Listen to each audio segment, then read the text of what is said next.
అందరికీ నమస్కారం అండి. బాచీరావు భక్తి స్కూల్కి వెల్కమ్ అండి.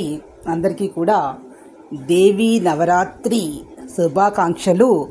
9 రోజుల పాటు ఈ నవరాత్రి ఉత్సవాలు అనేవి జరుపుతారు. ఈ నవరాత్రులు ఈ యొక్క నవగ్రహ దోషాలతోటి అందరూ కూడా మానవులందరూ కూడా ఏదో ఒక గ్రహ దోషంతో ఇబ్బంది పడుతూ ఉంటారు. కాబట్టి ఈ నవరాత్రులు చేయడం వల్ల నవగ్రహ దోషాల నుంచి చాలా వరకు అంటే దాని యొక్క తీవ్రత నుండి రక్షణ అనేది భక్తులకు లభిస్తుంది. అంటే తీవ్రమైనటువంటి కష్టాలు, ఇబ్బందులు, బాధలు పడుతూ ఉన్నవారు నవరాత్రి పూజలు చేసినట్లయితే శుభ ఫలితాలు జరుగుతాయి అని శాస్త్రంలో చెప్పబడి ఉంది.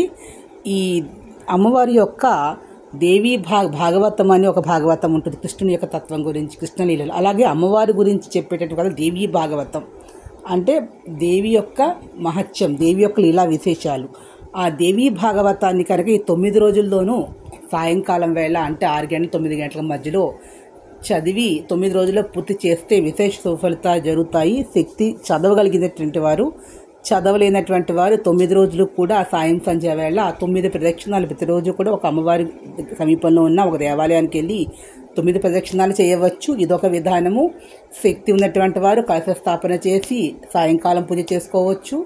9 రోజులు శక్తి లేని వారు 1 రోజు చేసుకోవచ్చు, 3 రోజులు కూడా చేసుకోవచ్చు. అమ్మవారిని శుద్ధ సాత్విక స్వరూపంతో పరాశక్తిని లలితాదేవిగా, లక్ష్మీదేవిగా, సరస్వతి స్వరూపంతో అమ్మవారిని పూజ చేసుకోవచ్చు. కొంతమంది నవదుర్గ రూపంలో కూడా పూజ చేస్తారు. ఒక్కొక్క రోజు ఒక్కొక్క అలంకరణ చొప్పున గాయత్రి రూపంలో అన్నపూర్ణేశ్వరిగా కూడా అమ్మని ఆరాధన చేయవచ్చు. ఏ రూపంతో చేసినా ఏదైనా కూడా సాత్వికంగా దక్షిణాచార సంప్రదాయంలో శంకర భగవత్పాదుల వారు చెప్పినటువంటి విధి విధానాల్లో చేసినట్లయితే శుభ ఫలితాలు జరుగుతాయి. అంతిమంగా మోక్షం అనేది కూడా లభిస్తుంది. అంటే ఇహలోకంలో పరలోక సుఖాలు, ఇహలోక సుఖాల కోసం చేసేవాళ్ళు ఉంటారు, పరలోక సుఖాల కోసం చేసేవాళ్ళు ఉంటారు. ఇహలోకంలో సుఖాలు చేసేవారు రాజస విధానాన్ని అవలంబిస్తారు. పరలోక సుఖాలు చేసేవారు సాత్విక పూజా విధానాన్ని అవలంబిస్తారు. తమో గుణంతో ఉన్నటువంటి పూజా విధానం చేయకూడదు. అది మనుషులని పతనావస్థకు తీసుకువెళ్తుంది. కాబట్టి ఉత్తమమైన జన్మ కోరుకునే వారందరూ కూడా శుద్ధ సాత్విక సత్వగుణ ప్రధానంగా ఉన్న అమ్మవారిని ఆరాధన చేయాలి. ఇక్కడ ఉత్సవాలు జరుపుతారు. అమ్మవారి ఊరేగింపులు అవి పూజలు కూడా చేసుకుంటారు. కొంతమంది ఆచారంగా అమ్మవారితో పేరుతోటి ఒక మహిళని పిలిచి, చిన్న పిల్లనైనా పిలవచ్చు, పెద్దవాళ్ళైనా పిలవచ్చు, ఎవరో ఒక మహిళని పిలిచి బొట్టు పెట్టి భోజనం పెట్టి తాంబూలం ఇస్తారు.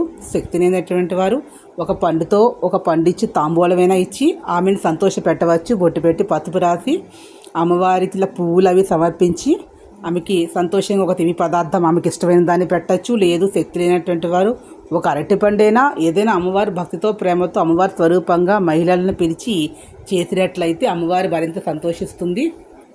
కన్యా పూజ కూడా చేసేవాళ్ళు చేస్తారు. స్త్రీ పెద్దవాళ్ళకు కూడా పూజ చేసుకుంటారు. ఇక్కడ మహిళలందరూ కూడా సమానమే.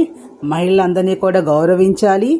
మహిళలకి పాదాలకి నమస్కారం చేసి అమ్మవారి స్వరూపంగా భావన చేసి ఎవరైతే చేస్తారో వారికి అమ్మవారి యొక్క అనుగ్రహం అనేది సంపూర్ణంగా లభిస్తుంది.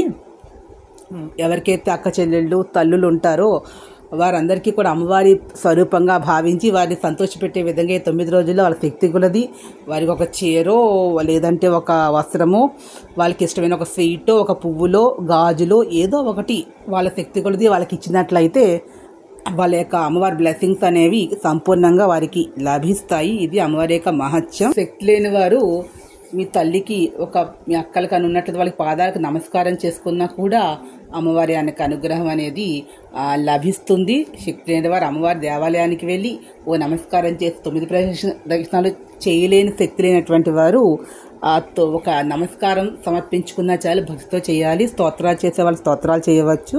ఈ వీడియో మీకు నచ్చినట్లయితే ప్లీజ్ సబ్స్క్రైబ్ మై ఛానల్. మరిన్ని కొత్త వీడియోలతో మీ ముందుకు వస్తాను. Thank you to all.